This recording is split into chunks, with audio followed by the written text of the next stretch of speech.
And Leader, this morning the National Conservatism event in Brussels resumes after a tumultuous attempt to cancel the event yesterday. It is deplorable that the mayors of several districts in Brussels cancelled the event, citing concerns over what they pathetically deemed public safety. Today, the Italian Prime Minister Giorgia Meloni and Hungarian President Viktor Orban are expected to speak. Is being the head of a democratically elected European nation now a safety concern in the EU's home city?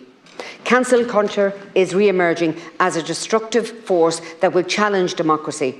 If the hate speech bill becomes law, and it may return as it was published yesterday in the summer legislative programme for this House, we would see similar events occur here at political and public events.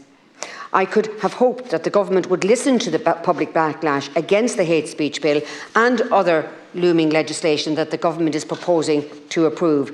I was wrong to hope that the government had any care for public opinion on the civil liberties or the crucial facets of the democratic process.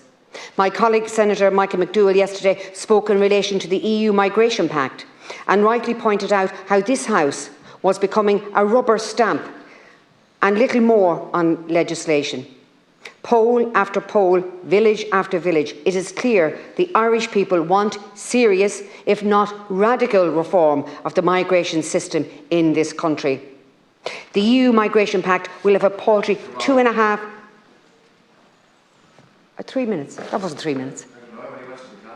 Sorry, I literally, it wasn't. Definitely. I don't control with the greatest respect. Continue anyway. Thank you. I'm only going by the clock in the wall. I don't conclude it. Anyway, you keep going, sorry. The EU Migration Pact will have a paltry 2.5 weeks debate in this House in the coming weeks.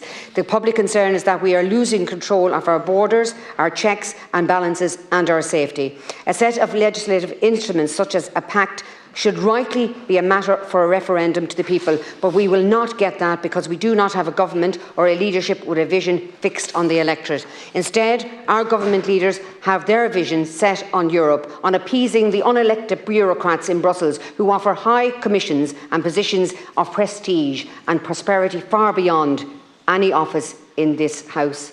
Our government is full of ruthless careerists and righteous cultists of woke ideology. The hate speech bill and the EU Migration Pact have two main things in common. Both originate in Brussels. Both pose an astounding threat on our democracy. And if this government vote either of these through proposals, only the same can be said of them. The event in Brussels yesterday was an attack on free and peaceful assembly. It is a bad look for the city proud of its role in the European project. If the EU was a proper democratic institute, we would call it hypocritical. But it isn't democratic in its lawmaking, and the hate speech bill and the EU Migration Pact show us the threat it poses when it doesn't act on its democratic mandate. Thank you. Thank you.